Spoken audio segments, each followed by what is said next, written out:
Martial arts instructor Scott Hogarth is a busy man, but still finds the time to train the techniques he learned in his younger days from the rough streets of Vancouver, British Columbia.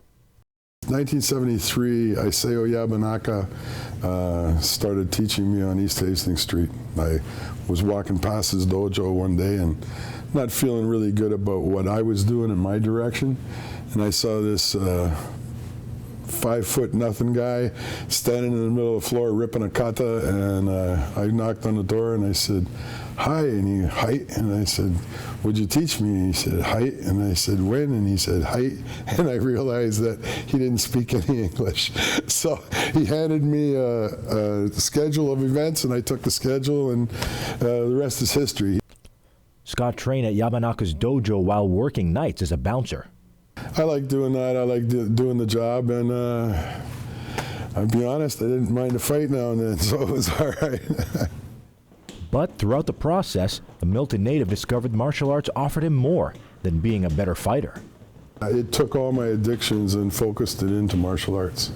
Everything that I was doing in my past that wasn't so good. Drugs, I grew up in the 50s, 60s, booze, that kind of stuff. I was living out in British Columbia and Vancouver, and it kind of flowed like water, but it didn't make me feel good about me. And all I did was start to train. I trained in the morning, I trained in the afternoon, I trained at night, and I kept training, and I haven't looked back a day since. Since then, Scott has earned black belts in 7 different disciplines. It's been my whole focus in my life. I've found that training in martial arts leads you to a position where you find everything interesting. And then you start looking for what I call the universal truths. As you accomplish a martial art, there are certain things within that art that also read in other arts. Even as a highly respected martial artist, Scott never competed. So at the age of 40, he decided to honor his sensei. And lo and behold, 1992, I won back-to-back world titles, 1992, 1993, in traditional forms and weapons, and I popularized what he wanted me to do. The lifelong martial artist even had a few on-screen credits to his name. Yeah, the Fruit Gushers commercial, hilarious. One of my good friends, a guy named Randy Butcher, he's one of the developers of his own, he does all the sport stuff in the movies, he does all the stunts, that kind of thing, and I've known Randy for years, and he just said, you do this real well, you'd make a good stuntman. So I started with stunts, and then I did some acting, and then I did some commercials. After years of studying martial arts, Scott believed it was time to pass on the knowledge he had received and started the Fighting Griffin Martial Arts Club. Oakville, right on the lakeshore, 48 Lakeshore Road West, just down from what was the Riverside Tavern.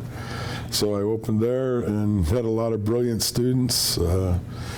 Great fond memories. I was there for over 10 years. And then I moved to Milton, started a little thing in one of the dance studios, and then it just blossomed ever since. Milton's been good to me. And I've been pretty good to Milton. I knew at one point I had a little business problem, and I told everybody, hey, the dojo will be open to this point. I'm not taking money past that day. And because I did that right, everybody in Milton respects that fact. You can really mess yourself up in business if your word isn't worth anything. With over 40 years of experience from learning, teaching, competing, and even acting, the work never gets tiring. Don't ever want to stop teaching. Don't ever want to stop that connection with people. It's the people connection that's important. It's giving young men